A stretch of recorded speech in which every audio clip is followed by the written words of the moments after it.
por dar mais mensagem, como eu mostro que eu desenvolver. Como que a substância óptica tem que ajudar.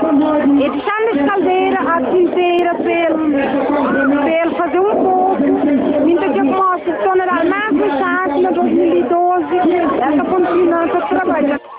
Nesta quarta-feira, a candidatura do PAICV levará o seu programa eleitoral à população de Figueira Pavão. 3 dias após o arranque da campanha, a candidatura do MPD em Santa Catarina fez a apresentação oficial da sua equipa, com um comício-festa na cidade de Cova Figueira.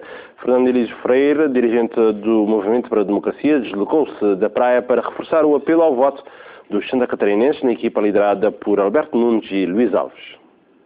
A cidade de Cova Figueira foi palco do comício de apresentação oficial da candidatura de Alberto Nunes e sua equipa. Nunes garantiu que, ao contrário do seu adversário que não conseguiu cumprir nem 5% do prometido no mandato anterior,